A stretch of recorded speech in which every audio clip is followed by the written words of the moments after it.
Meu nome é Vera, mas na certidão está Veranice Alves da Silva. Hoje tenho 76 anos, cabelos brancos e mãos enrugadas que contam histórias que a boca às vezes cansa de repetir. Quando fecho os olhos e volto no tempo, parece que foi ontem que eu era aquela menininha magricela de pés descalços e vestido remendado, lutando contra a fome que era quase parte da família. Nossa casa ficava afastada do povoado lá para os lados do Rio das Almas. Era uma construção de adobe com 3 cômodos mal acabados, telhado que pingava quando chovia forte e chão de terra batida que virava poeira no calor e barro na época das águas. Para chegar na cidade mais próxima, eram 2 horas de caminhada por uma estrada de terra que serpenteava entre morros cobertos de mato baixo. Não que a gente fosse muito à cidade, raramente tínhamos motivo ou condição. Naquela madrugada fria de junho de 1956, acordei com o barulho da porta. Já sabia quem era sem precisar abrir os olhos. Mamãe voltava de mais um baile na Fazenda Grande, trazendo consigo aquela mistura inconfundível de suor, cachaça e perfume de lavanda barata que ela comprava na venda do seu Nico. Fingi continuar dormindo enquanto escutava seus passos trôpegos e sua cantoria baixinha.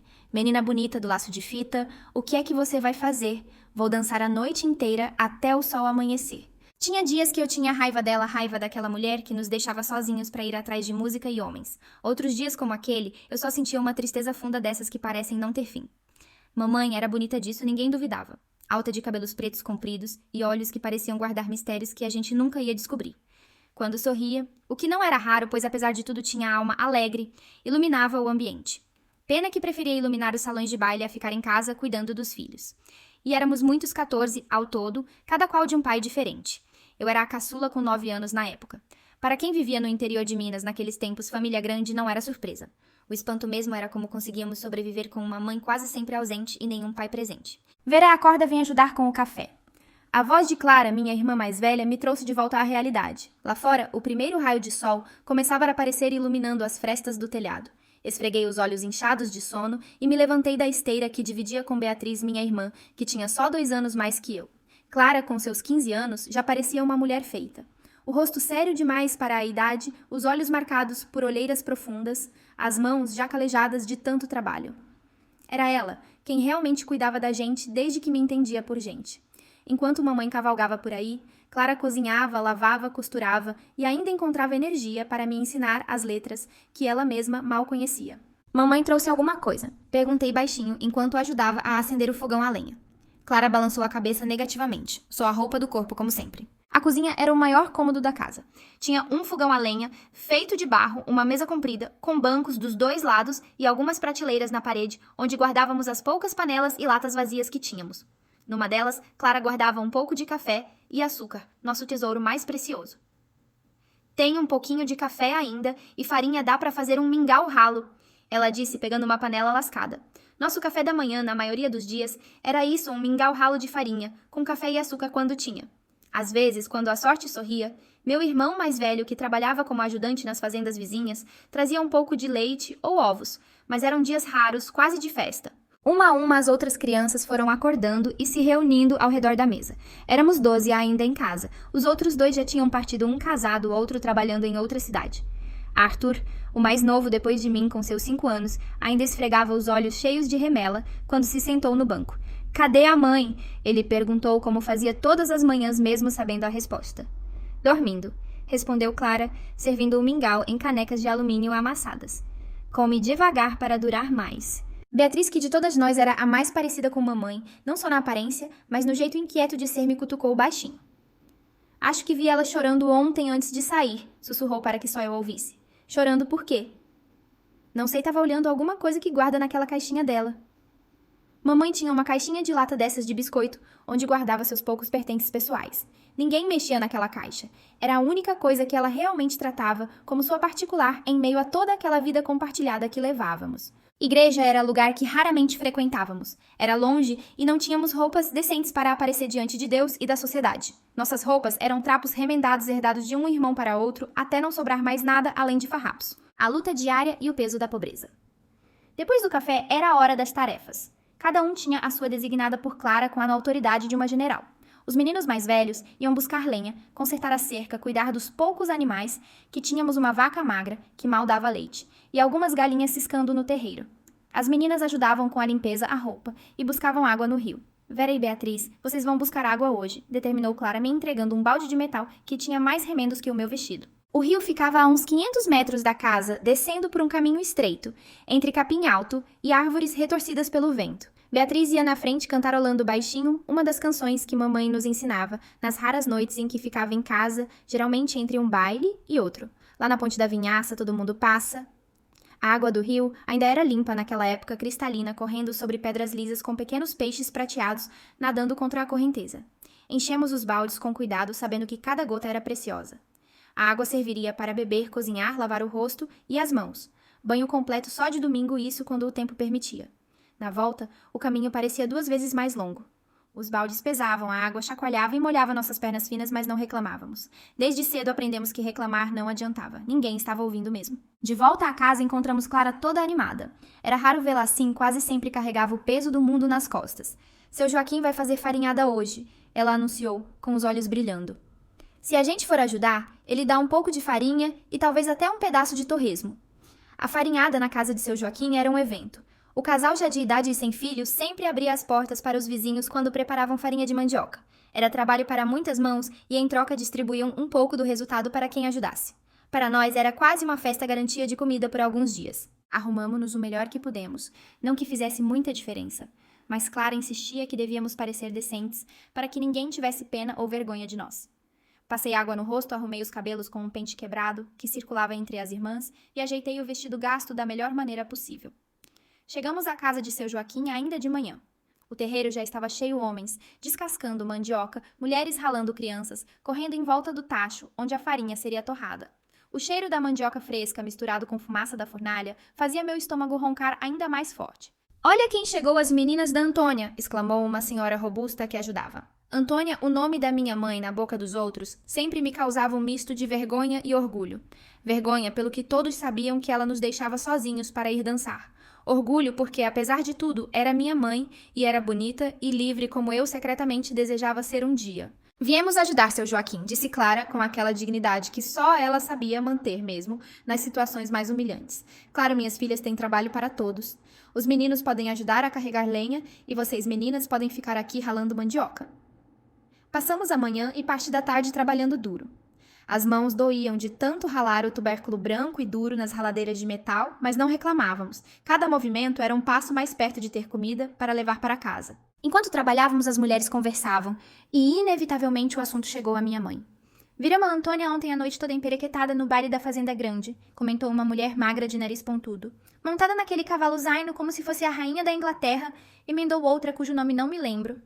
"Uma mulher daquela idade com tanto filho para criar e só pensando em diversão não tem vergonha na cara", sentenciou uma terceira. Senti o rosto queimar. Ao meu lado, percebi que Beatriz tinha os olhos marejados.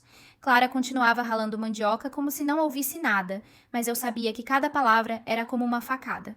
"Antônia sempre foi assim desde moça", disse a mulher mais velha que cuidava do tacho. "O problema é que os filhos não têm culpa. Por isso mesmo que estamos aqui abrindo as portas para as crianças", respondeu a do nariz pontudo. "Alguém tem que ter pena dessas pobres almas." Pena. Como eu odiava essa palavra. Preferia passar fome a ser objeto da pena alheia. Mas naquela situação engoli o orgulho junto com a humilhação.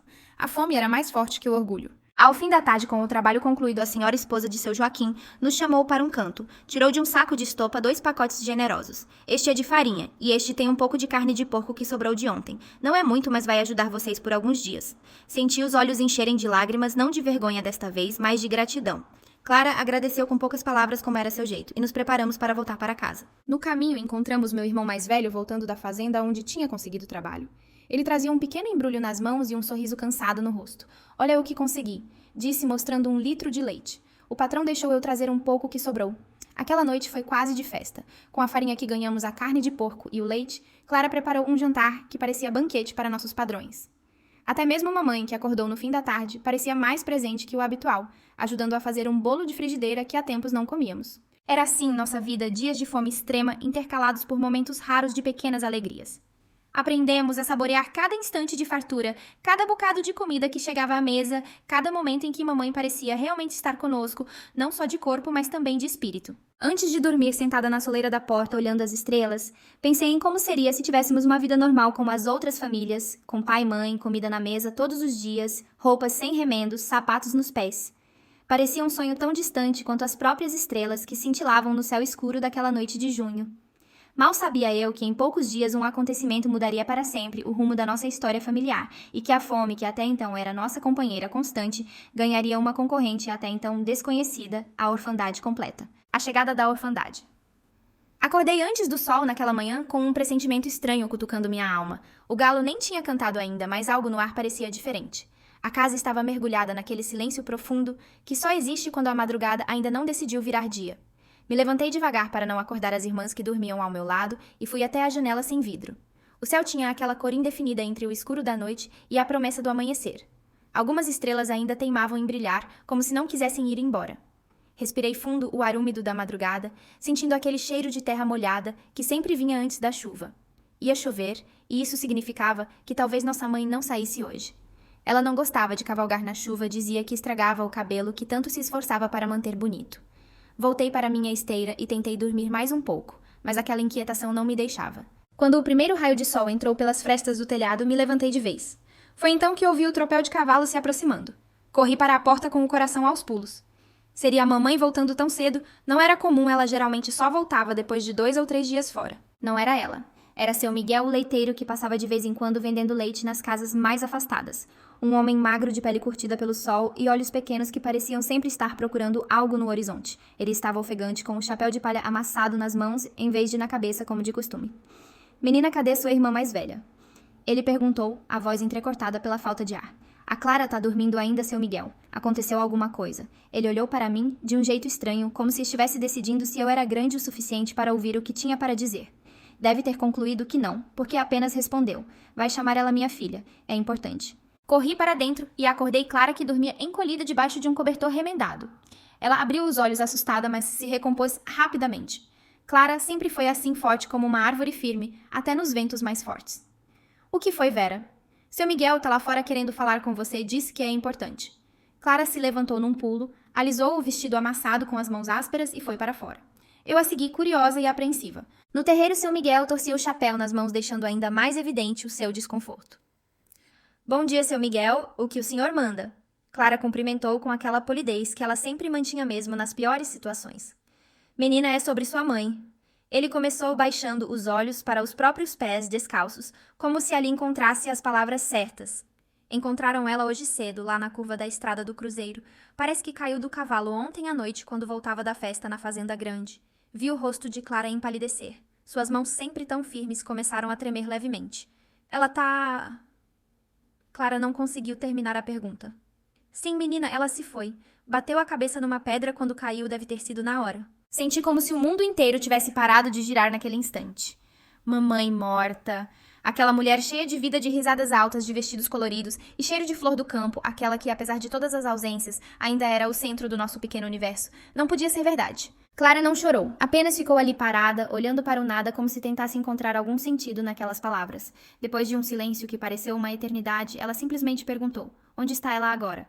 Levaram para o armazém do seu Joaquim. Vão preparar para enterrar hoje mesmo, que o calor tá forte.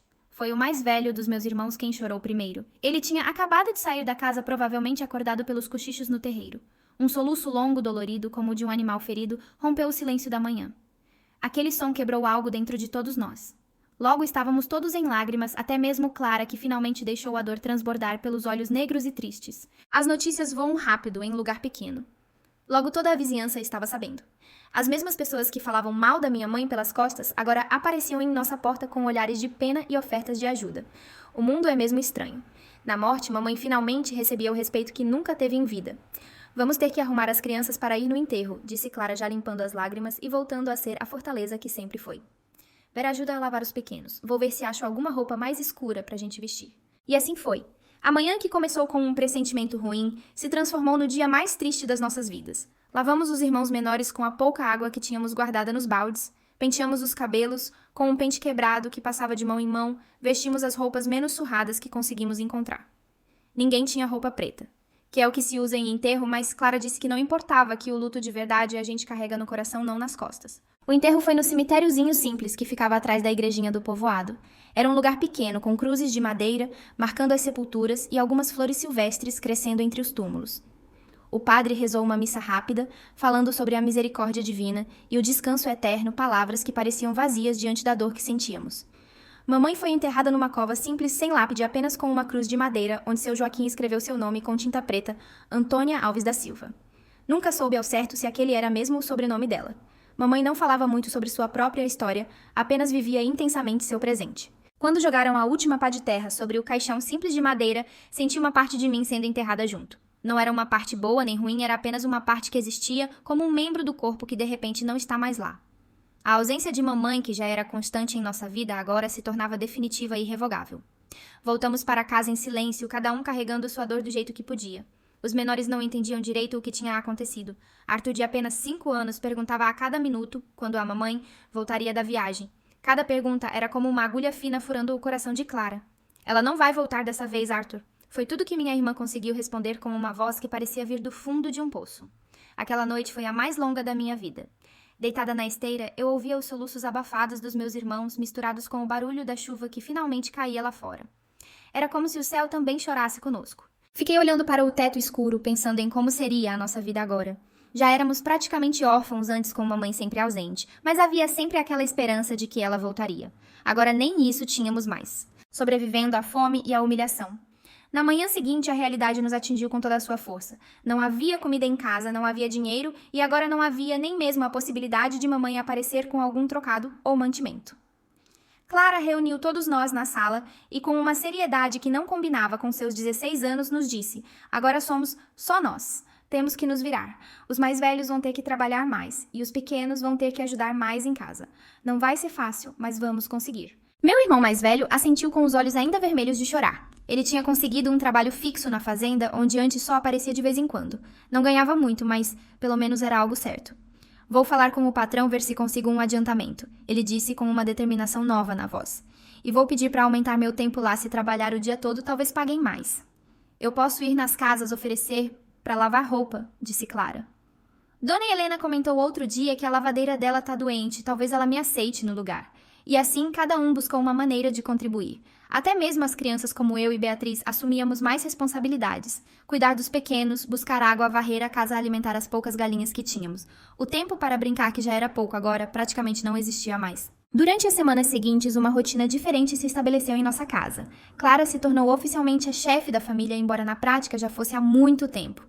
Ela organizava tudo quem fazia o quê, como gastar o pouco dinheiro que entrava, o que cozinhar para esticar ao máximo os mantimentos. Foi por essa época que conhecemos a fome de verdade. Não aquela fome passageira que dói na barriga, mas logo passa depois de um café ralo com farinha. Era uma fome profunda, persistente, que doía nos ossos e embaçava a vista. Uma fome que deixava os mais pequenos chorando à noite e que fazia os olhos dos mais velhos parecerem cada vez mais fundos.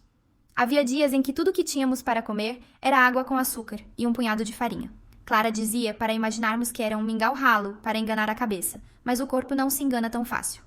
Íamos dormir com aquele vazio no estômago, que não deixava o sono chegar direito. Foi numa tarde dessas, quando já estávamos há 2 dias comendo só farinha com água, que Clara tomou uma decisão difícil. Chamou a mim e a Beatriz para um canto e nos disse com a voz baixa para os menores não ouvirem: vocês vão ter que ir nas casas da redondeza pedir comida. Sei que é duro, mas não temos escolha. Os pequenos não podem ficar sem comer mais um dia. Senti o rosto queimar de vergonha. Pedir esmola era o último recurso, aquele que mamãe sempre dizia que nunca deveríamos aceitar. Somos pobres, mas temos dignidade, ela dizia nos raros momentos em que falava sobre nossa condição. Mas a fome não respeita a dignidade. A fome é mais forte que o orgulho. Assim, naquela tarde quente de fevereiro, eu e Beatriz saímos de casa com um saco de estopa vazio nas mãos e o coração pesado de vergonha. Nossa primeira parada foi na casa de Dona Helena, onde Clara já estava lavando roupa. A boa senhora nos recebeu na cozinha, olhou para nossas carinhas magras e, sem que precisássemos dizer nada, encheu o nosso saco com um pedaço de toucinho, alguns ovos e um punhado de feijão. Levem isso para casa, meninas, ela disse com aquela bondade simples que não faz alarde. E digam para Clara que amanhã tenho mais roupa para ela lavar. Com o saco já não tão vazio, seguimos para outras casas. Nem todas foram tão generosas quanto Dona Helena. Em algumas recebemos olhares de desprezo e portas fechadas na cara. Em outras ganhamos sobras de comida daquelas que normalmente iriam para os porcos, mas aceitávamos tudo com gratidão. Naquela situação, não podíamos dar ao luxo de escolher. Voltamos para casa com o saco meio cheio, um punhado de arroz aqui, alguns legumes já murchos ali, um pedaço de carne, que não era das melhores, mas que no nosso fogão viraria um caldo substancioso o suficiente para mais alguns dias. Clara chegou pouco depois com alguns trocados no bolso do avental. Não era muito, mas daria para comprar um pouco de açúcar e café, pequenos luxos, que faziam a vida parecer um pouco menos dura. Aquela noite, pela primeira vez em dias, dormimos com a barriga não tão vazia. O caldo que Clara preparou não era abundante, mas tinha sustância. O cheiro da comida encheu a casa, trazendo um pouco de alegria para aquelas paredes tristes. Antes de dormir deitada na esteira com Beatriz ao meu lado, olhei pela janela para o céu estrelado. Lá fora, a lua cheia iluminava o terreiro, fazendo as sombras dançarem suavemente. Pensei em mamãe, em como ela estaria agora livre naquele céu imenso cavalgando entre as estrelas, como costumava cavalgar pelas estradas de terra do nosso interior. Você acha que ela tá bem agora? Perguntou Beatriz como se lesse meus pensamentos. Acho que sim. Respondi, sentindo uma lágrima quente escorrer pelo canto do olho. Mamãe sempre quis ser livre. Agora ela é do jeito mais completo que alguém pode ser. Beatriz pegou minha mão debaixo do cobertor fino e a apertou com força. Aquele pequeno gesto continha todo o amor e toda a dor que compartilhávamos. Éramos apenas duas crianças tentando entender um mundo que parecia grande demais, cruel demais para nós. Vamos ficar bem, não vamos? Ela perguntou com aquela voz que oscilava entre a infância e algo mais velho, mais sofrido. Vamos, respondi, tentando soar mais confiante do que realmente me sentia. Temos uns aos outros é o que importa. E assim, com essa promessa silenciosa de sobrevivência, fechamos os olhos para mais uma noite naquela casa que agora parecia ainda mais vazia, sem a possibilidade da volta de mamãe. O amanhã traria novos desafios, novas fomes para enfrentar, mas naquele momento abraçadas, sob aquele cobertor fino, encontrávamos um pouco de paz, na certeza de que pelo menos não estávamos sozinhas naquela luta. Um novo lar e novas oportunidades. Os meses foram passando arrastados como o carro de boi que subia a serra em dias de chuva. A dor da perda de mamãe foi se transformando numa saudade calada daquelas que dói menos com o tempo, mas nunca desaparece por completo. É assim que funciona. A gente não esquece, só aprende a carregar o peso. Nossa vida tinha encontrado um novo ritmo difícil, é verdade, mas um ritmo que era nosso. Clara trabalhava lavando roupa para quase todas as famílias da redondeza. Suas mãos antes lisas, como as de qualquer moça de 16 anos, agora tinham calos e rachaduras da água com sabão, mas ela nunca reclamava. Dizia que mãos ásperas eram sinal de dignidade de quem não tinha medo do trabalho. Meu irmão mais velho conseguiu uma posição melhor na fazenda grande cuidando do gado e ajudando na plantação. Ganhava um pouco mais e ainda trazia de vez em quando um pouco de leite, alguns ovos ou verduras que o patrão deixava ele pegar da horta. Não era muito, mas fazia diferença. Eu e Beatriz continuávamos encarregadas dos irmãos menores e das tarefas da casa. Às vezes, quando Clara tinha muita roupa para lavar, nós também íamos ajudar. Esfregávamos as peças menores, enquanto ela cuidava dos lençóis e das roupas mais pesadas. O cheiro do sabão de cinza que ardia nossas mãos pequenas até hoje me lembra daqueles dias de trabalho árduo sob o sol quente. Sempre que possível, eu tentava ensinar as letras para os pequenos. Eu mesma só tinha ido à escola por 2 anos, quando ainda morávamos mais perto do povoado. Não era muito mais o suficiente para aprender a ler algumas palavras, a escrever meu nome e fazer contas simples. Achava importante passar isso adiante. Como dizia a professora Elisa, minha única mestra, o saber é a única coisa que ninguém pode tirar de você. Sentados na sombra da mangueira do quintal, eu escrevia letras na terra batida com um graveto e fazia os pequenos repetirem. Arthur, com seus 6 anos, era o mais interessado. Tinha uma inteligência viva nos olhos castanhos e aprendia rápido. Às vezes ficava imaginando o que seria dele se tivesse a oportunidade de estudar de verdade, talvez um doutor, um professor. Mas essas eram fantasias que eu guardava só pra mim. Foi numa dessas tardes de escola improvisada que vimos Clara correndo pelo caminho de terra que levava à nossa casa. Ela raramente corria, dizia que correr era coisa de quem não sabe planejar o tempo. Ver minha irmã, sempre tão calma, agora com o rosto vermelho do esforço, fez meu coração acelerar. O que houve, Clara? Perguntei, já me levantando e limpando a poeira das mãos no vestido surrado. A dona Helena... Ela tentava recuperar o fôlego. Ela quer falar com a gente, todas nós meninas agora. Dona Helena era nossa benfeitora desde a morte de mamãe. Além de dar trabalho para Clara, sempre separava um pouco de comida para nós quando podia. Era uma senhora idosa, viúva sem filhos, com um coração maior que sua casa pequena de janelas sempre abertas. Mas o que ela quer? Perguntou Beatriz, que já tinha se aproximado de nós segurando o pequeno Arthur pela mão. Ah, não sei direito, respondeu Clara, ajeitando o cabelo desgrenhado atrás das orelhas. Só disse que era importante e que quer ver todas nós antes do anoitecer. Deixamos os meninos aos cuidados do nosso irmão mais velho, que tinha acabado de voltar da fazenda, e seguimos as 3 pelo caminho de terra que levava à casa de Dona Helena. O sol já estava baixo no horizonte, tingindo o céu de laranja e rosa. As cigarras cantavam sua música insistente nos arbustos à beira da estrada, e o cheiro doce das flores de murici enchia o ar. A casa de Dona Helena ficava a uns 15 minutos de caminhada da nossa numa pequena elevação que dava vista para o vale.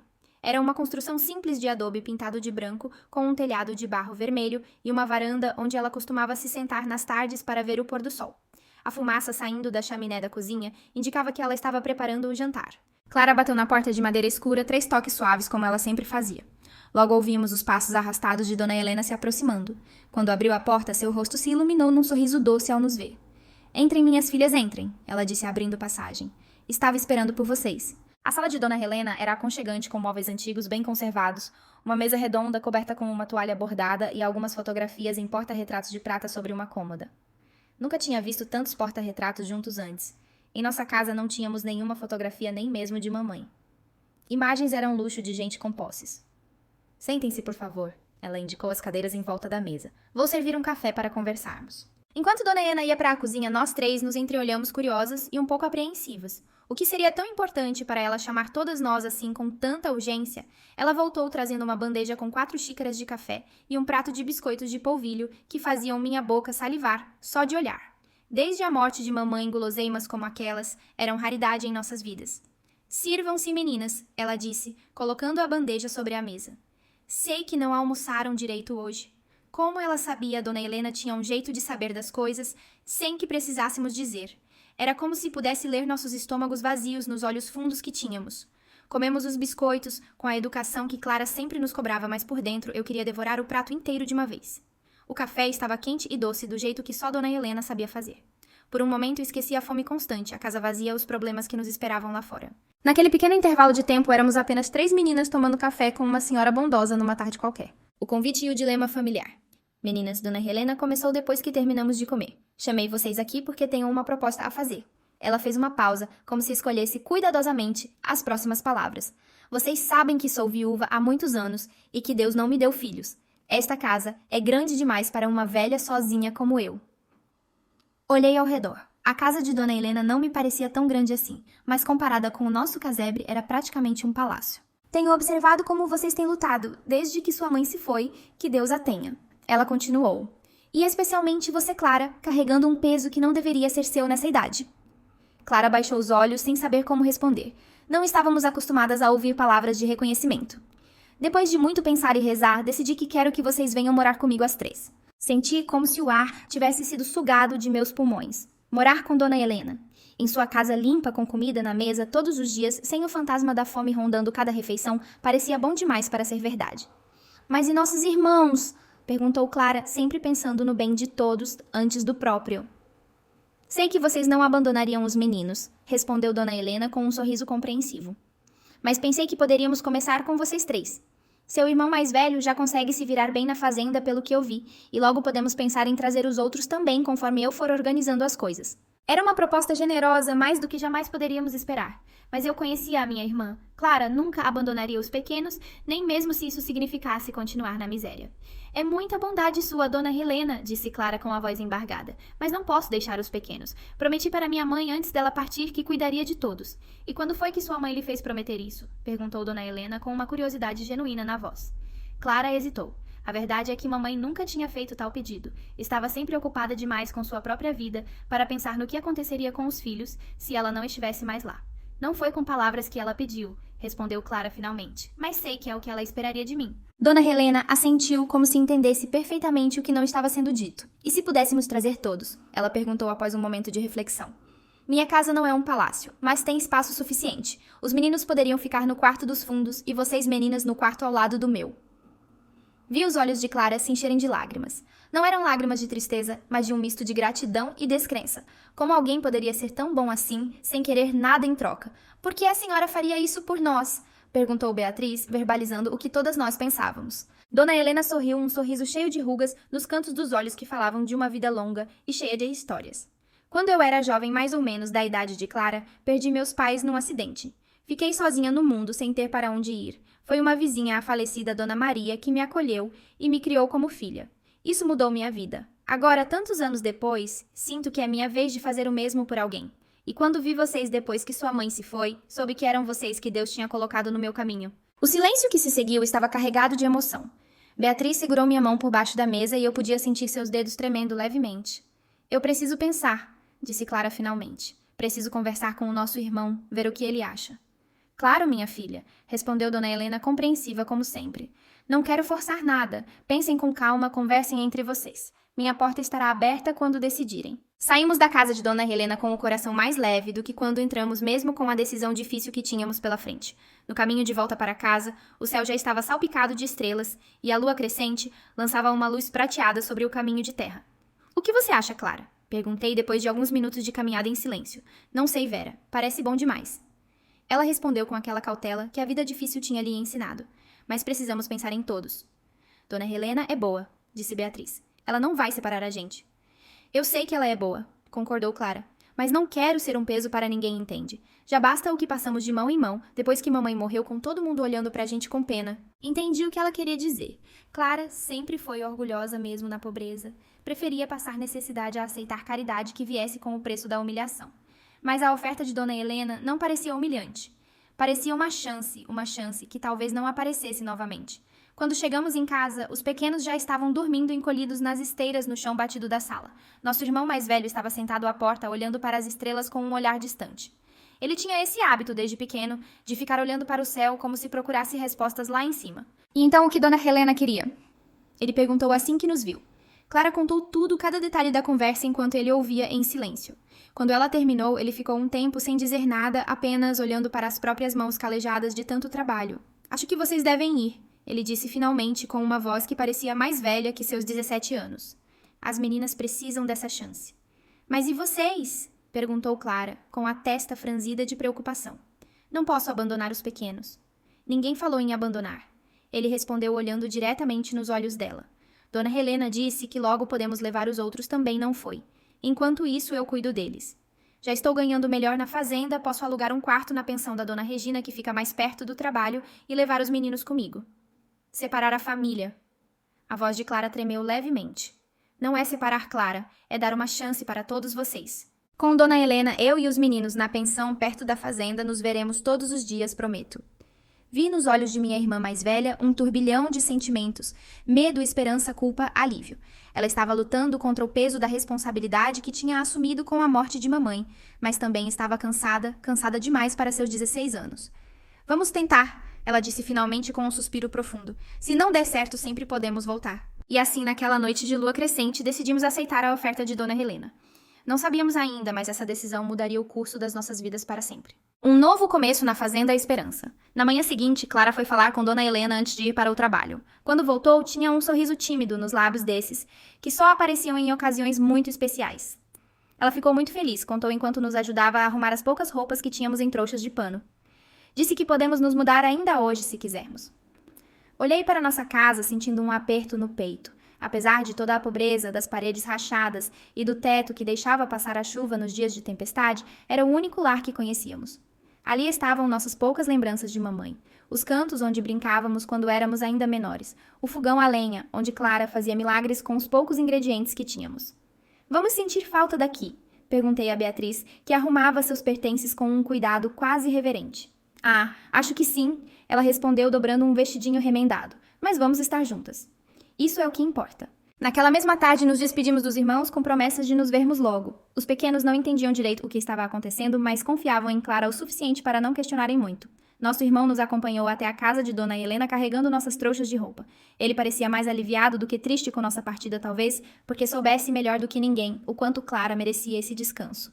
Dona Helena nos esperava na varanda com aquele sorriso acolhedor que fazia todo mundo se sentir em casa. Quando entramos pela porta de sua casa, não como visitas, mas como novas moradoras, senti algo estranho e maravilhoso ao mesmo tempo, a sensação de que finalmente, depois de tanto tempo, talvez tivéssemos encontrado um lugar onde a fome e o medo não precisavam mais ser nossos companheiros diários. Bem-vindas à sua nova casa, meninas, disse Dona Helena, abrindo os braços como se quisesse abraçar não só a nós, mas toda a dor que tínhamos carregado até ali. E assim começou um novo capítulo em nossas vidas, um capítulo que, sem que soubéssemos ainda, nos levaria a lugares que jamais imaginamos alcançar. Os primeiros dias na casa de Dona Helena foram estranhos, como se estivéssemos vivendo um sonho do qual tínhamos medo de acordar. Dormir numa cama de verdade com colchão macio e lençóis limpos era uma sensação tão diferente que nas primeiras noites mal consegui pregar os olhos. O silêncio também me incomodava. Não havia mais o som da chuva pingando pelo telhado furado, nem o farfalhar do vento entre as frestas das paredes de adobe mal vedadas. Em vez disso, apenas o tic-tac suave do relógio de parede na sala e, de vez em quando, o pio distante de uma coruja no quintal. Clara Beatriz e eu dividíamos um quarto pequeno, mas aconchegante, com uma janela que dava para o pomar dos fundos. Pela manhã, a luz do sol entrava filtrada pelas folhas da mangueira, criando desenhos dançantes no assoalho de madeira. Era bonito de ver tão diferente do chão de terra batida da nossa casa antiga que quase doía nos olhos. Dona Helena nos tratava com um carinho silencioso, desses que não fazem alarde, mas que se mostram nas pequenas coisas, uma fruta mais doce separada, especialmente para nós, um remendo novo nas roupas velhas, um elogio discreto quando fazíamos bem alguma tarefa. Ela nunca nos fez sentir como caridade, mas como família. Nas primeiras semanas, Clara continuou seu trabalho de lavadeira, mas agora com condições muito melhores. Dona Helena tinha um tanque de cimento no quintal coberto por um telhado de sapé que protegia do sol forte e ferros de passar que esquentavam no fogão a lenha sem que precisasse ficar soprando brasas o tempo todo. Pequenos luxos que faziam toda a diferença. Eu e Beatriz ajudávamos nos afazeres da casa e do quintal. Aprendi a cuidar das galinhas que ciscavam livremente entre as árvores frutíferas, a regar a horta que fornecia verduras frescas para nossas refeições e até mesmo a fazer alguns doces simples que Dona Helena nos ensinava com paciência. O segredo do doce de mamão é não ter pressa, ela dizia mexendo lentamente a panela no fogão. É como a vida sabe, se você tenta apressar, sai tudo errado. Aos poucos fomos nos acostumando com essa nova realidade. A sensação constante de alerta de que a qualquer momento poderíamos voltar à fome e a miséria foi diminuindo. Começamos a dormir melhor, a sorrir mais, a sonhar com possibilidades que antes pareciam completamente fora de alcance. Mas ainda havia uma sombra em nossos corações, a preocupação com os irmãos que ficaram para trás. Embora nosso irmão mais velho mandasse recados quase todos os dias dizendo que estavam se virando bem na pensão perto da fazenda Clara, não ficava tranquila. À noite, quando achava que estávamos dormindo, eu a ouvia chorar baixinho, como se o peso da separação fosse mais do que podia suportar. "Você quer ir visitá-los?" perguntou Dona Helena numa manhã durante o café, notando os olhos inchados de Clara. "Podemos ir hoje mesmo." O rosto de minha irmã se iluminou com um sorriso que há muito não víamos. Era incrível como Dona Helena conseguia adivinhar nossos pensamentos e desejos mais profundos antes mesmo que os expressássemos. Naquela mesma tarde, pegamos a charrete velha, que Dona Helena raramente usava, e fomos até a pensão onde os meninos estavam morando. Era uma construção simples na beira da estrada que levava à fazenda grande com quartos pequenos que os trabalhadores alugavam. Quando chegamos, os pequenos correram para nós com tanta alegria que senti meu coração apertar. Será que tínhamos feito a escolha certa ao nos separarmos? "Estamos bem aqui", garantiu nosso irmão, como se lesse meus pensamentos. "O quarto é pequeno, mas dá para todos, e a Dona Regina deixa os meninos brincarem no quintal. Na fazenda, o patrão até aumentou meu pagamento porque disse que nunca viu ninguém trabalhar tanto quanto eu." Havia um orgulho genuíno em sua voz, uma satisfação que não víamos antes. Talvez a responsabilidade de cuidar sozinho dos menores tivesse despertado algo nele, uma força que nem ele mesmo sabia que possuía. Passamos a tarde toda com eles ouvindo as histórias de suas novas aventuras, compartilhando as nossas, comendo biscoitos de polvilho que Dona Helena tinha trazido especialmente para a ocasião. Quando o sol começou a se pôr, era hora de voltarmos. A despedida foi difícil, mas menos dolorosa do que da primeira vez. Agora sabíamos que estávamos bem, cada um a seu modo, e que isso era o mais importante. Quem sabe no futuro possamos morar todos juntos de novo, disse Dona Helena no caminho de volta, enquanto a charrete balançava suavemente na estrada de terra. Minha casa não é grande, mas sempre se dá um jeito quando se tem boa vontade. Clara sorriu um sorriso cheio de esperança e gratidão. A senhora já fez mais por nós do que poderíamos sonhar. Ela respondeu com a voz embargada. Não queremos ser um peso. Peso? Dona Helena soltou uma risada leve, como tilintar de sinos ao vento. Vocês são a maior bênção que já recebi na vida. Esta velha casa estava tão vazia, tão silenciosa e agora tem vida de novo. E era verdade. Desde que chegamos à casa de Dona Helena, tinha ganhado uma nova energia. Risadas ecoavam pelos cômodos, conversas animadas, preenchiam as refeições e até o jardim parecia mais florido, como se respondesse à nossa presença. Mas a maior mudança veio quando, cerca de um mês depois de nos mudarmos, Dona Helena nos surpreendeu com uma notícia inesperada. Estive conversando com a professora Elisa da escola do povoado. Ela anunciou durante o jantar. Ela disse que ainda há vagas para o próximo período letivo que começa no mês que vem. Senti meu coração acelerar. Escola era um sonho que tinha abandonado há muito tempo, desde que precisamos nos mudar para mais longe do povoado, e o caminho ficou longo demais para percorrermos a pé todos os dias. A senhora quer que a gente vá para a escola? Perguntou Beatriz com os olhos brilhando de expectativa. Se vocês quiserem, claro, respondeu Dona Helena. Acho que toda criança merece a chance de estudar, de aprender coisas novas, de sonhar com um futuro diferente. Mas e o trabalho? Perguntou Clara, sempre prática. Quem vai ajudar a senhora com a casa, com a roupa? Damos um jeito, minha filha. Vocês podem estudar de manhã e ajudar à tarde, ou o contrário, como preferirem. Aquela noite em nosso quarto não conseguíamos dormir de tanta excitação. Escola, livros, cadernos, lápis coloridos. Aprender a ler direito, a escrever histórias, a fazer contas difíceis. Era como se um mundo inteiro de possibilidades tivesse se aberto diante de nós. Será que vamos conseguir acompanhar? Perguntou Beatriz deitada na cama ao lado da minha. Faz tanto tempo que não estudamos. Vamos sim, respondi com uma confiança que nem sabia que tinha. Vamos ser as melhores alunas da classe e você vai ver. O dom da escrita e o reencontro familiar. E assim foi. No mês seguinte, lá estávamos nós as três. Com roupas simples, mais limpas e bem passadas, cabelos penteados e presos com fitas, que Dona Helena tinha guardado de sua juventude, caminhando para a escola do povoado. Clara, com 16 anos, entrou numa turma especial para alunos mais velhos, que precisavam recuperar o tempo perdido. Eu, com 9, e Beatriz, com 11, fomos colocadas em turmas regulares, de acordo com o pouco que sabíamos. Os primeiros dias foram difíceis. Éramos as meninas da Dona Helena, as órfãs, as pobres que tinham sido acolhidas por caridade. Alguns colegas nos olhavam com curiosidade, outros com desdém, mas não nos importávamos. Estávamos tão sedentas por conhecimento que nada mais parecia importante. A professora Elisa era uma mulher jovem de cabelos castanhos, sempre presos num coque severo, mas com olhos gentis que sorriam mesmo quando sua boca estava séria. Ela percebeu logo nosso interesse e dedicação, e começou a nos dar atenção especial.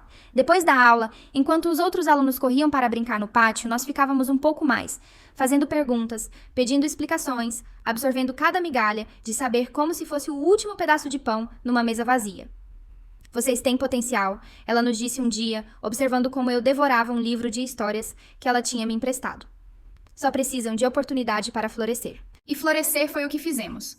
Em poucos meses já estávamos entre as melhores alunas de nossas respectivas turmas. Clara se destacava em matemática, resolvendo problemas que deixavam até os meninos mais velhos coçando a cabeça.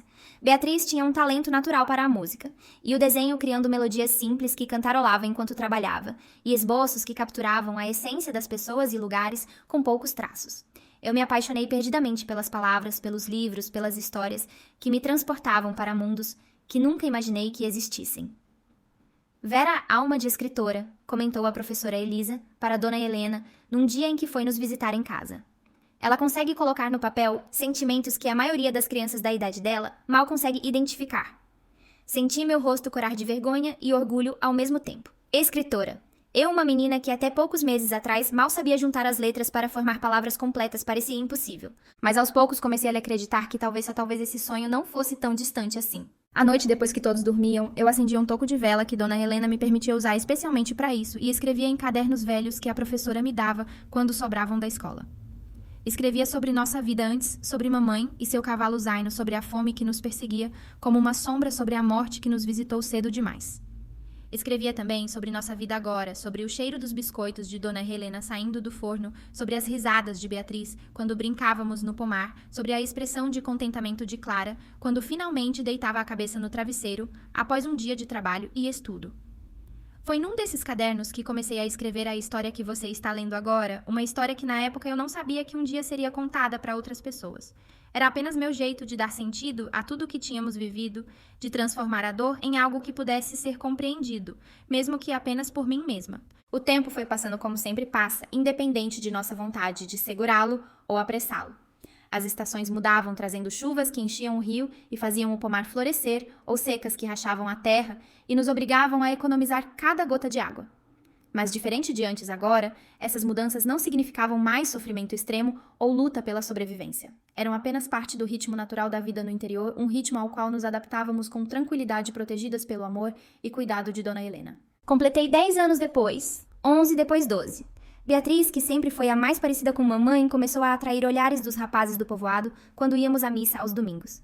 Clara, aos 19, já era praticamente uma mulher feita respeitada por todos pela sua inteligência e capacidade de trabalho. Nossos irmãos menores continuavam com o mais velho, mas agora também frequentavam a escola e vinham nos visitar quase todos os domingos. Foi num desses domingos de visita que um acontecimento inesperado mudou novamente o curso de nossas vidas. Estávamos todos reunidos no quintal de Dona Helena. O almoço tinha sido farto com galinha caipira ao molho pardo arroz, soltinho tutu, de feijão, e couve refogada, tudo regado a suco de laranja-lima acabado de espremer. Um banquete para quem não muito tempo atrás se contentava com água e farinha para enganar a fome. Os pequenos brincavam de pega-pega entre as árvores do pomar, suas risadas ecoando como música no ar quente da tarde. Clara e nosso irmão mais velho conversavam em voz baixa num canto provavelmente sobre os planos para o futuro como faziam sempre que se encontravam. Dona Helena acenava em sua cadeira de balanço na varanda um sorriso leve nos lábios, como se até em sonhos fosse feliz com nossa presença. Beatriz e eu estávamos sentadas à sombra da mangueira trançando palha para fazer pequenos balaios, uma habilidade que Dona Helena tinha nos ensinado e que tínhamos aperfeiçoado com o tempo. Foi quando ouvimos o tropel de cavalos se aproximando pela estrada. "Quem será a essa hora de domingo?" perguntou Beatriz, levantando os olhos de seu trabalho. Não precisamos esperar muito pela resposta. Logo um cavaleiro apareceu no caminho que levava à casa. Era um homem alto de pele queimada de sol, montado num cavalo tordilho, que parecia tão imponente quanto seu dono. Vestia roupas simples, mas limpas, e tinha um chapéu de couro que sombreava parcialmente seu rosto. Havia algo estranhamente familiar nele, embora eu tivesse certeza de que nunca o tinha visto antes. O homem desmontou com agilidade e amarrou o cavalo na cerca. Tirou o chapéu em sinal de respeito e se dirigiu à varanda onde Dona Helena já tinha despertado de seu cochilo e o observava com curiosidade. "Boa tarde, senhora!" Ele cumprimentou com uma voz grave e educada. "Peço desculpas por incomodar num domingo, mas estou procurando por alguém." "E quem seria?" perguntou Dona Helena, ajeitando-se na cadeira. "Estou procurando os filhos de Antônia Alves. Me disseram no povoado que alguns deles moram aqui com a senhora." Aquele nome, o nome de nossa mãe, fez com que todos congelássemos. Quem seria esse homem? O que queria conosco? Por instinto, Clara se colocou à frente dos irmãos menores, como sempre fazia quando sentia alguma ameaça. "Somos nós", ela disse com uma voz firme, que não revelava o tremor que eu sabia que ela sentia por dentro. "Quem é o senhor e o que quer com a gente?" O homem se virou para Clara e foi então que pude ver seu rosto por completo. Tinha olhos castanhos profundos, nariz forte e uma boca que se curvava num sorriso hesitante. Mas o que mais me impressionou foram as rugas ao redor de seus olhos, rugas de quem já tinha visto muito sol, muito sofrimento e também talvez alguma alegria. "Meu nome é Roberto", ele disse segurando o chapéu com ambas as mãos, num gesto que revelava nervosismo. "Roberto Alves. Sou irmão da Antônia, seu tio." O silêncio denso caiu sobre o quintal quando aquele nome Roberto Alves ecoou entre nós. Tio, nunca soubemos que mamãe tinha um irmão. Ela nunca falou de família, nunca mencionou pais, irmãos, parentes de qualquer tipo para nós. Ela havia surgido do nada, como se tivesse nascido adulta montada em seu cavalo zaino, pronta para dançar nos bailes da região. Clara, primeira a se recuperar do choque, deu um passo à frente, ainda mantendo os pequenos protegidos atrás de si como uma galinha com seus pintinhos. "Nunca ouvimos falar do senhor", ela disse, a desconfiança pingando de cada palavra. "Nossa mãe nunca mencionou ter um irmão." Roberto sorriu tristemente, revelando a falta de um dente na lateral da boca. Era um sorriso de quem já esperava aquela resposta. "Não duvido", ele respondeu, passando a mão pelos cabelos grisalhos. "Antônia e eu, bem, não nos demos bem por muitos anos. Brigamos feio quando éramos jovens. Cada um seguiu seu rumo. Tentei encontrá-la algumas vezes, mas ela sempre foi boa em desaparecer quando queria." Havia algo em sua voz, uma nota de sinceridade dolorida, que fez com que eu acreditasse nele instantaneamente. Olhei para Beatriz, que parecia pensar o mesmo, pois seus olhos já não mostravam medo, apenas curiosidade. "Como ficou sabendo dela?" perguntei, dando um passo à frente para ficar ao lado de Clara. "Soube por acaso. Estava em São João, fazendo negócios de gado, quando ouvi alguém comentar sobre uma mulher que tinha caído do cavalo e morrido deixando um monte de filhos. O nome e a descrição batiam, então vim procurar. Faz quase um ano que ando perguntando, seguindo rastros.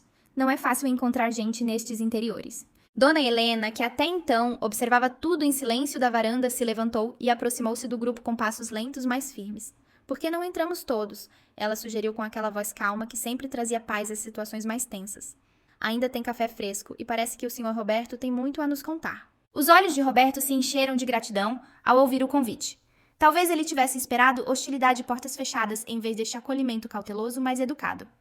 A sala de Dona Helena, sempre tão aconchegante com seus móveis antigos e cheiro de café recém-coado, parecia agora pequena demais para conter todas as emoções que pulsavam no ar. Sentamos todos no que parecia um semicírculo imperfeito. Roberto na cadeira próxima à janela, Clara, eu e Beatriz no sofá, nosso irmão mais velho, em pé, perto da porta, como se estivesse pronto para defender a família, se necessário, e os pequenos se espalharam pelo chão de madeira, olhando para o estranho, com olhos arregalados de curiosidade. Dona Helena serviu café para todos, incluindo os pequenos que raramente tinham esse privilégio.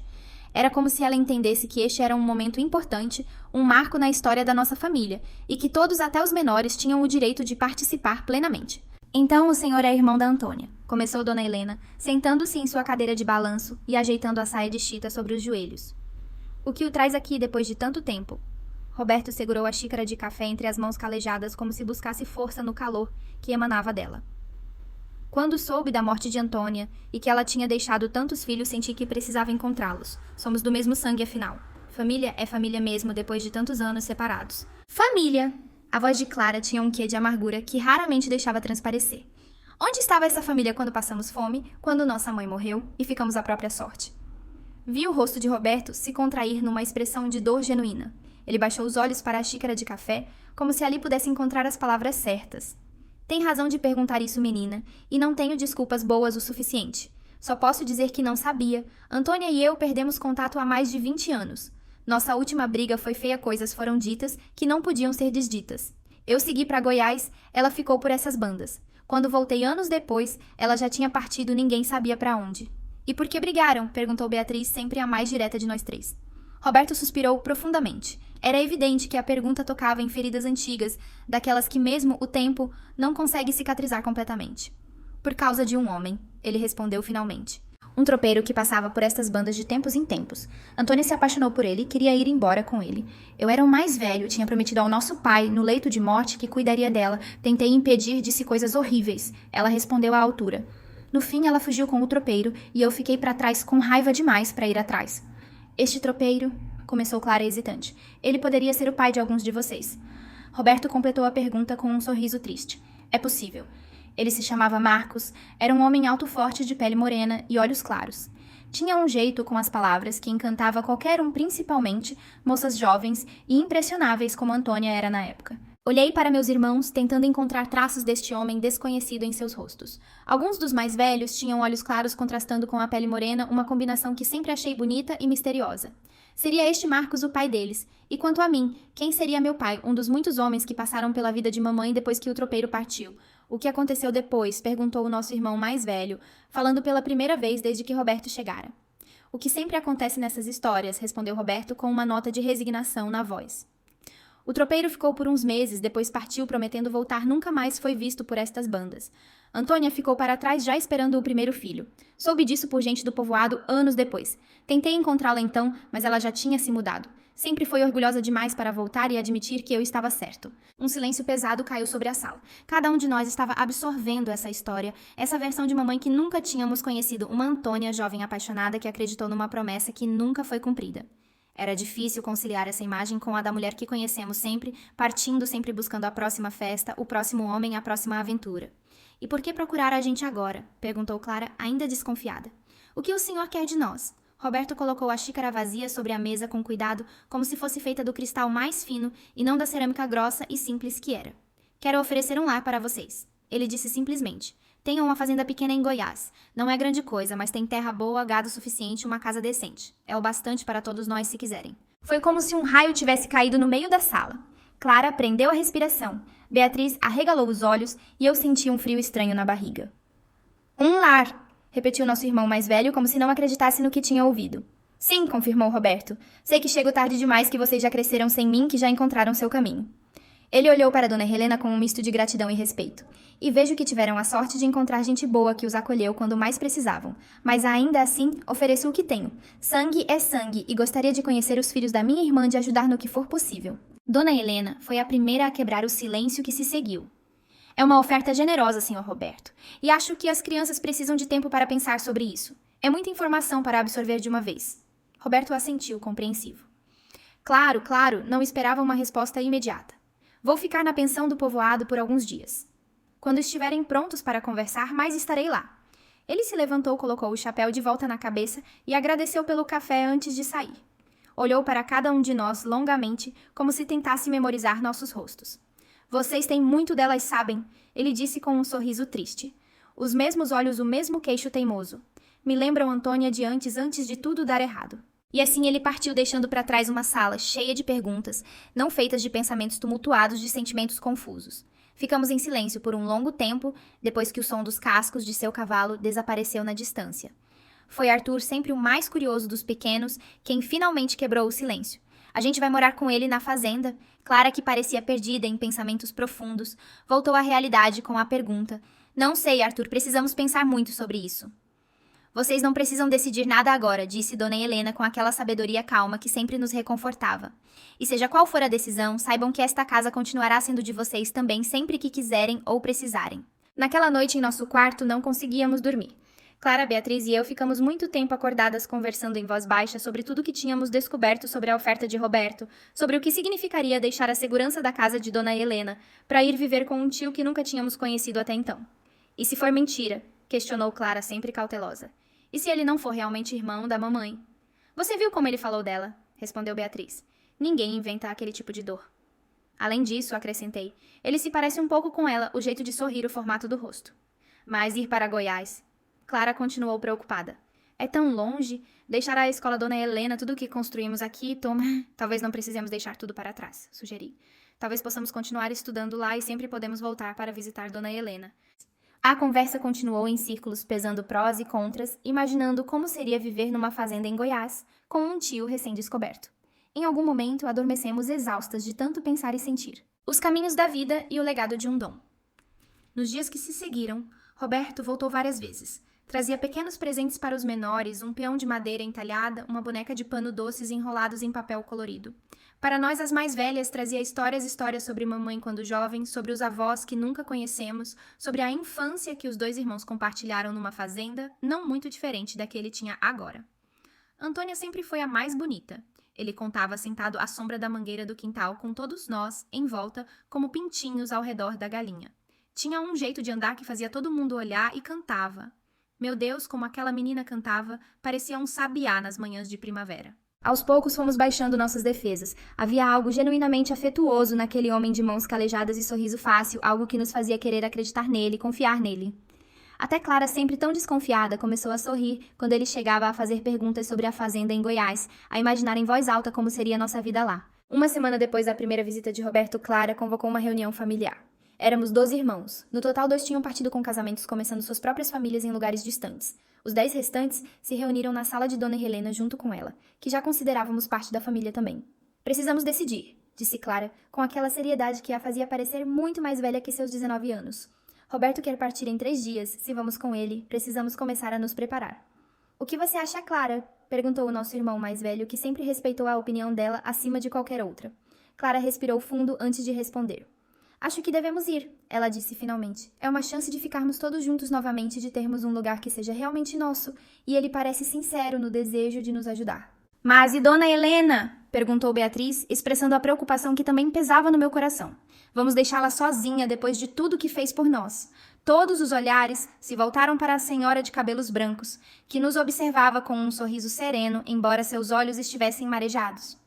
Meus queridos, ela disse com a voz ligeiramente trêmula, o maior presente que vocês podem me dar é seguir em seu caminho com força e esperança. Estarei bem e sei que não me esquecerão assim como nunca os esquecerei. A senhora pode vir nos visitar, sugeriu Arthur, com a inocência de seus 6 anos. Temos espaço na fazenda, não temos Clara. Claro que sim, respondeu Clara com um sorriso que mal conseguia esconder a emoção. Dona Helena sempre terá um lugar especial onde quer que estejamos. A decisão estava tomada. Iríamos para Goiás com Roberto, começar uma nova vida na fazenda, que ele dizia ser pequena, mas suficiente para todos nós.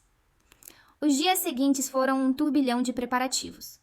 Arrumamos nossas poucas roupas e pertences, nos despedimos dos professores da escola, com promessas de continuar estudando em Goiás. Visitamos os lugares que tinham se tornado importantes para nós naqueles anos em que vivemos, sob a proteção de Dona Helena. Na véspera da partida, enquanto todos dormiam, levantei-me silenciosamente e fui até a cozinha. Como esperava, Dona Helena estava lá, sentada à mesa, tomando chá de camomila como sempre fazia quando não conseguia dormir.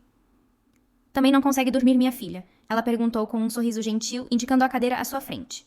Sentei-me sentindo o nó na garganta que vinha e ia desde que decidimos partir. Tenho medo, confessei com a voz quase sumida. E se não der certo? E se não for como imaginamos? Dona Helena estendeu a mão sobre a mesa e segurou a minha, seus dedos enrugados transmitindo um calor que ia além do físico. A vida é feita de apostas, Vera. Algumas dão certo, outras não, mas se não apostarmos, nunca saberemos. E há algumas apostas que valem a pena só pela chance mesmo que pequena de dar certo. Vou sentir tanta falta da senhora, disse sem conseguir mais segurar as lágrimas. E eu de vocês, minha querida, mais do que possam imaginar. Mas não estou indo embora da vida de vocês, nem vocês da minha. Distância é só um detalhe pequeno quando os corações estão conectados. Ficamos ali de mãos dadas sobre a mesa da cozinha, em silêncio. Não eram necessárias mais palavras. O que precisava ser dito já tinha sido, e o que sentíamos era grande demais para caber em palavras de qualquer forma. Na manhã seguinte, Roberto chegou com um carro de boi emprestado para levar nossas coisas e aqueles de nós que não aguentariam a longa caminhada até a estação de trem. Dona Helena tinha preparado um café da manhã especial, biscoitos de polvilho, bolo de fubá, café com leite para todos. Comemos em silêncio, cada um perdido em seus próprios pensamentos, nas suas próprias despedidas silenciosas. Quando chegou a hora de partir, formamos uma fila para abraçar Dona Helena, um por um, dos mais novos aos mais velhos. Cada um teve seu momento de gratidão e despedida. Quando chegou minha vez, achei que meu coração ia explodir de tanta emoção. Não esqueça de continuar escrevendo suas histórias. Ela sussurrou em meu ouvido enquanto me abraçava forte. Você tem um dom, Vera. Não deixe que se perca. Prometo, respondi com a voz embargada. E vou escrever para a senhora todas as semanas. Estarei esperando, ela disse com um sorriso através das lágrimas. E assim partimos, um grupo de crianças e jovens que já tinham visto mais da dureza da vida do que a maioria das pessoas vê em toda uma existência. Partimos com a esperança de um novo começo de uma vida, onde não precisássemos mais sentir fome, onde pudéssemos continuar aprendendo e crescendo, onde finalmente teríamos uma família completa, com um tio que, apesar de ter chegado tarde, parecia genuinamente interessado em fazer parte de nossas vidas. No carro de boi, enquanto nos afastávamos da casa de Dona Helena, olhei para trás uma última vez. Ela estava parada na varanda, uma figura pequena e enrugada, acenando com um lenço branco. A imagem ficou gravada na minha memória como uma fotografia à Casa Branca, com janelas de madeira escura, o jardim florido, a mangueira frondosa no quintal e aquela mulher extraordinária que nos ensinou o que era amor verdadeiro. Virei-me para a frente, para o caminho que se estendia à nossa frente, para o futuro desconhecido que nos aguardava em Goiás. Roberto guiava os bois com mãos firmes, cantarolando uma música antiga, que, segundo ele, mamãe adorava cantar quando jovem. Os pequenos já brincavam no carro de boi, suas risadas se misturando ao rangido das rodas na estrada de terra. E naquele momento senti algo que não sentia há muito tempo, uma esperança genuína, luminosa, que aquecia meu coração como o sol da manhã aquece a terra após uma noite fria. O futuro era incerto, sim, mas pela primeira vez não parecia assustador, parecia promissor. A nova vida em Goiás e o chamado do destino. A viagem para Goiás foi longa e cansativa, mas também cheia de descobertas. Primeiro, o carro de boi até a estação de trem mais próxima, balançando lentamente pelos caminhos de terra que serpenteavam entre morros cobertos de vegetação. Depois o trem, minha primeira viagem de trem, com seu barulho constante de ferragens e o apito estridente que anunciava cada estação. Olhava pela janela fascinada, vendo a paisagem mudar gradualmente, os morros de Minas com suas matas fechadas e cachoeiras escondidas, dando lugar aos campos mais abertos do interior de São Paulo. E finalmente as planícies intermináveis de Goiás, onde o céu parecia maior e mais próximo ao mesmo tempo. As crianças pequenas, após o entusiasmo inicial, logo se cansaram da viagem. Dormiam amontoados nos bancos de madeira do trem, usando trouxas de roupa como travesseiros improvisados. Clara mantinha-se vigilante, contando-nos a cada parada para garantir que ninguém ficasse para trás. Beatriz cantarolava baixinho músicas que aprendera com Dona Helena, talvez para espantar a saudade que já começavam a sentir. Roberto se mostrou um companheiro de viagem atencioso. Comprava frutas e pães nas estações onde parávamos, contava histórias para distrair os pequenos e respondia com paciência às nossas perguntas intermináveis sobre como seria a nossa nova vida. A fazenda não é grande, ele explicava enquanto cortava um pedaço de queijo com seu canivete de cabo de chifre, mas a terra é boa. Temos uma horta, algumas cabeças de gado, galinhas, porcos. Ninguém passa fome por lá. Aquela última frase, ninguém passa fome por lá, ecoava em minha mente como uma promessa, um conforto. Tantos anos com o estômago vazio, tantas noites em que o ronco da barriga era o único som que acompanhava nosso sono. E agora essa possibilidade de uma vida sem fome. Depois de 3 dias de viagem, chegamos finalmente à pequena estação de Santa Clara, o povoado mais próximo da fazenda de Roberto. Era um lugar simples, com uma rua principal de terra batida, algumas casas modestas, com janelas de madeira escura, uma igreja pequena de torres baixas e um armazém que parecia ser o centro da vida social do lugar. Flávio! Chamou Roberto, assim que descemos do trem, acenando para um homem alto e magro que esperava encostado numa carroça. Flávio, que mais tarde descobrimos ser o capataz da fazenda, sorriu ao ver Roberto e veio em nossa direção. Seus olhos se arregalaram ligeiramente ao constatar o tamanho de nossa família. São todos esses? Ele perguntou sem conseguir esconder o espanto. Todos esses, confirmou Roberto com uma nota de orgulho na voz. Os filhos de Antônia, meus sobrinhos. A carroça de Flávio, puxada por uma parelha de cavalos mansos, não comportaria todos nós e nossas trouxas. Decidimos então que as mulheres e as crianças menores iriam na carroça, enquanto os homens, incluindo nosso irmão mais velho e Roberto, fariam o caminho a pé. Não é longe, garantiu Roberto, uns 4 ou 5 quilômetros apenas. O caminho para a fazenda atravessava campos abertos, onde o capim seco balançava ao vento como um mar dourado. Algumas árvores retorcidas típicas do cerrado ofereciam sombras ocasionais que eram verdadeiros oásis de frescor naquele calor de meio-dia.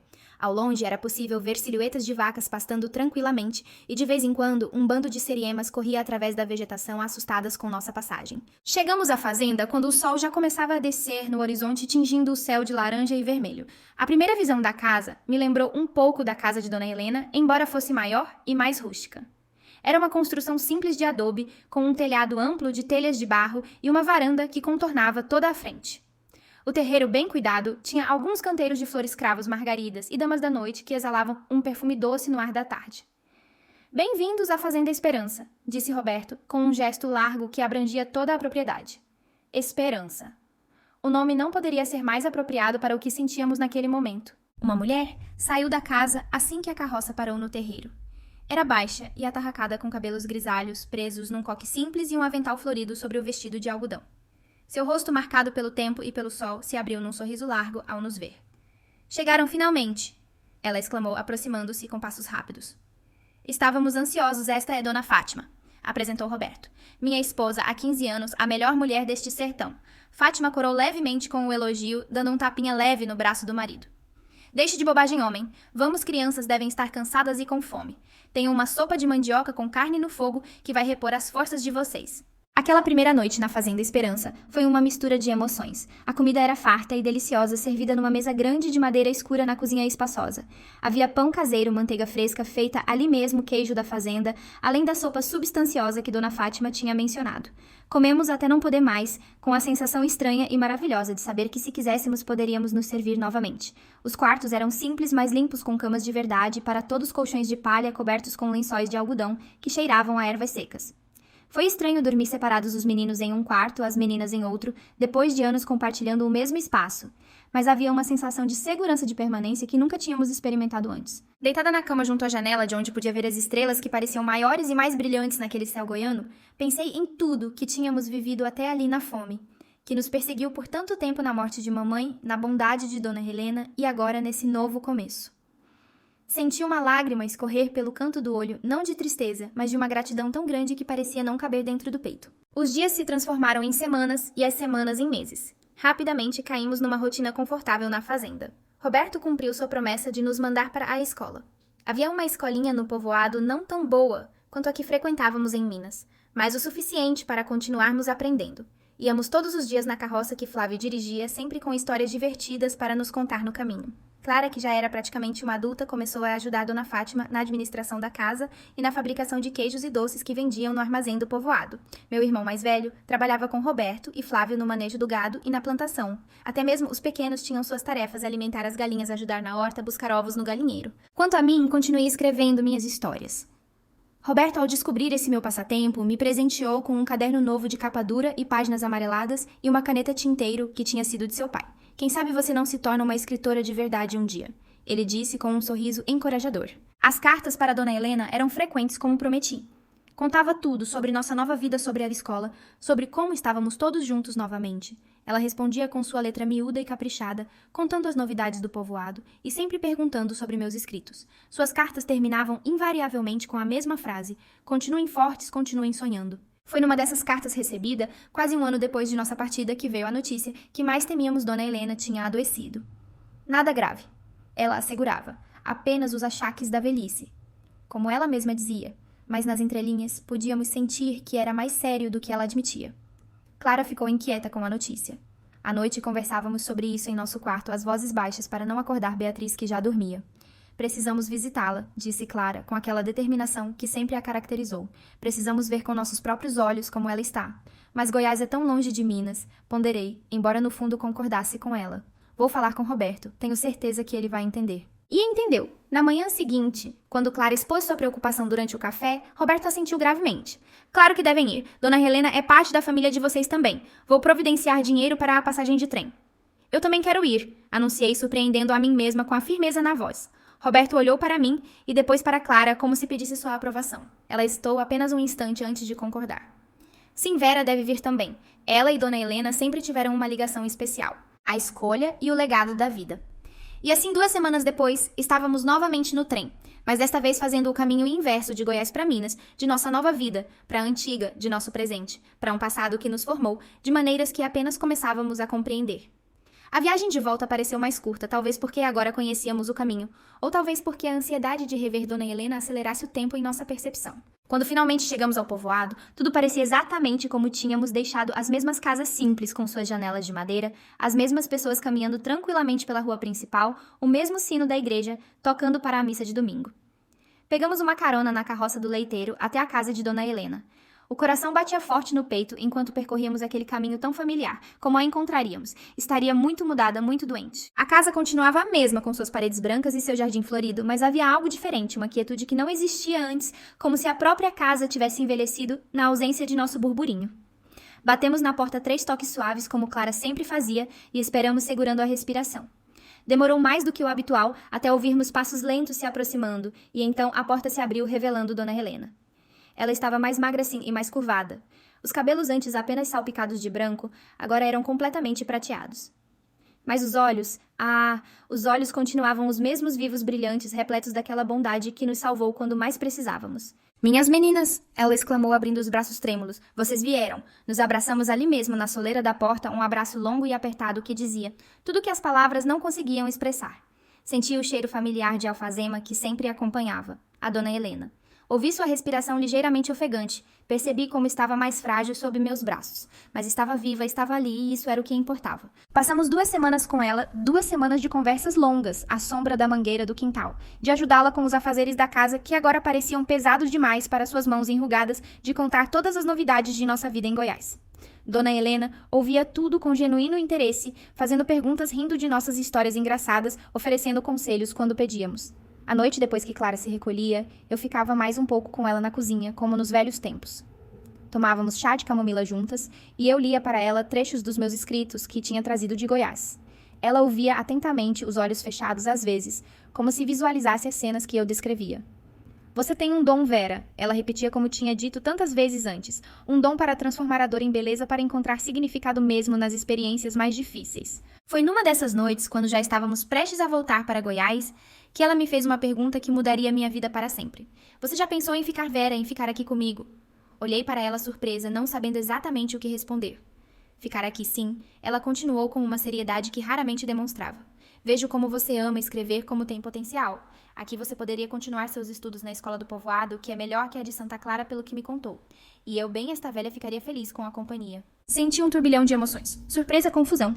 Um certo encantamento com a possibilidade, mas também medo e culpa por considerar deixar meus irmãos para trás. "Não precisa responder agora", ela acrescentou, vendo minha hesitação.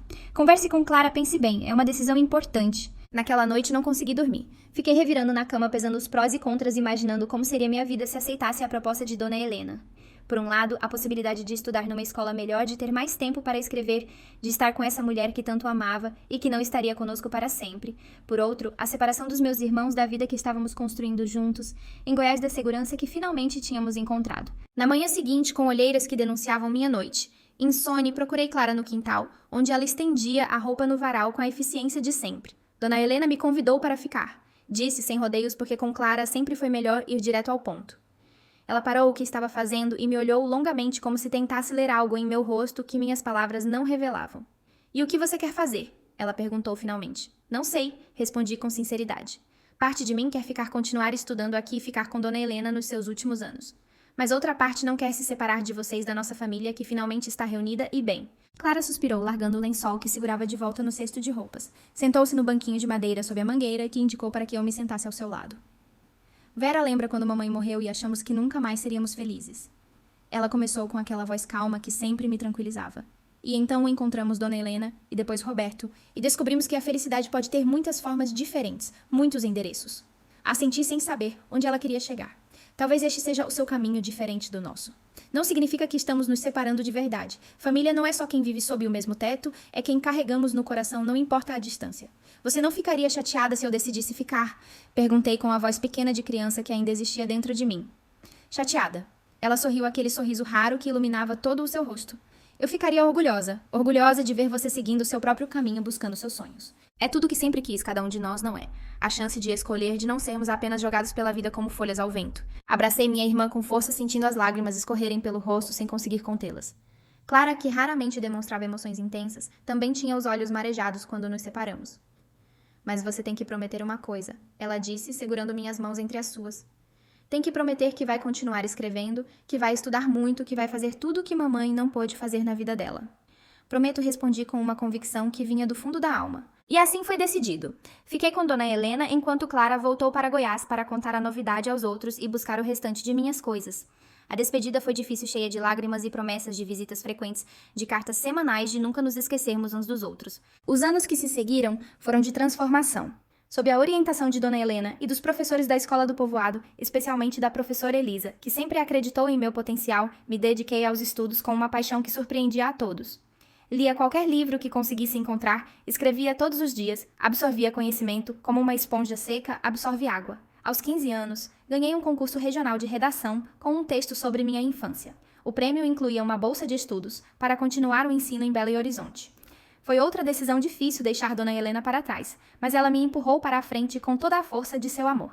Vai, minha filha, ela disse com aquela mistura de firmeza e doçura que só ela sabia dosar. Este é o seu destino. Não se preocupe comigo, meus vizinhos, tenho a visita de suas irmãs e irmãos que sempre passam por aqui quando podem. Vá buscar o que o mundo tem para lhe oferecer. Em Belo Horizonte vivia em uma pensão para moças, continuei estudando e eventualmente consegui um emprego como professora assistente numa escola primária. Nos fins de semana e feriados, voltava para o povoado para visitar Dona Helena, que envelhecia com a mesma graça com que fazia tudo na vida. Meus irmãos continuaram em Goiás. Clara se casou com um fazendeiro vizinho, teve 3 filhos e acabou herdando a Fazenda Esperança, quando Roberto e Dona Fátima faleceram, já idosos e satisfeitos com a vida que tiveram. Nosso irmão mais velho também constituiu família, assim como Beatriz, e vários dos outros. Os pequenos cresceram, estudaram o quanto puderam, se tornaram homens e mulheres de bem. Aos poucos, a fome que por tanto tempo foi nossa companheira diária se transformou numa lembrança distante, numa história que contávamos para nossos filhos e netos, para que valorizassem o que tinham, para que soubessem de onde viemos e quanto custou chegar até aqui. Dona Helena nos deixou quando eu tinha 22 anos. Foi uma partida serena, como tinha sido sua vida. Adormeceu numa tarde de domingo e simplesmente não acordou mais. Estava em paz, tenho certeza, sabendo que todos nós estávamos bem, seguindo nossos caminhos, com a força e a dignidade que ela nos ajudou a construir. Herdei sua casa conforme seu testamento, mas nunca consegui morar lá permanentemente depois de sua partida.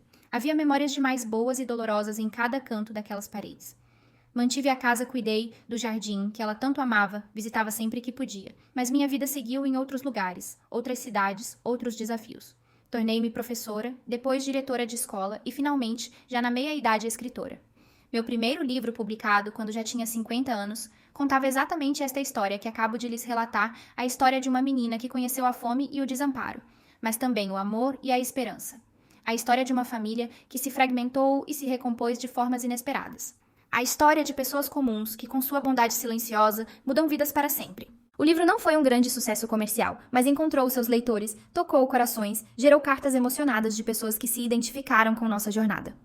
Foi o suficiente. Nunca quis fama ou fortuna com minhas palavras, apenas desejava que nossas experiências pudessem significar algo para além de nós mesmos, que nossa dor e nossa alegria não fossem em vão. Reflexões e legado.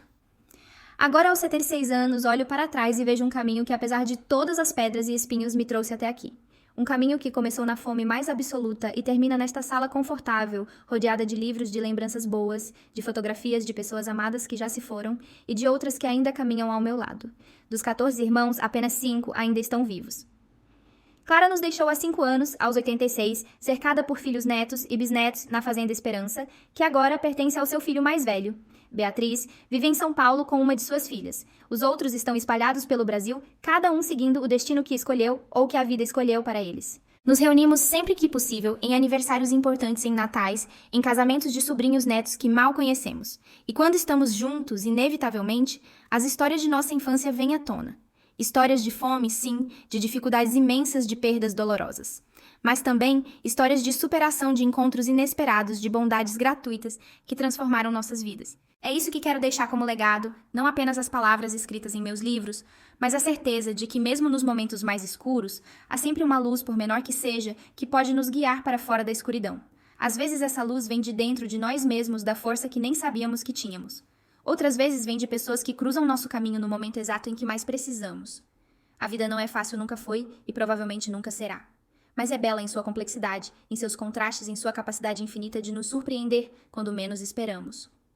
Como aquela manhã distante em que um tio desconhecido apareceu em nossa porta, ou aquela tarde em que Dona Helena nos convidou para morar com ela, ou aquela noite em que decidi ficar para trás e seguir meu próprio caminho. Se você me perguntasse se mudaria algo em minha história, diria que não.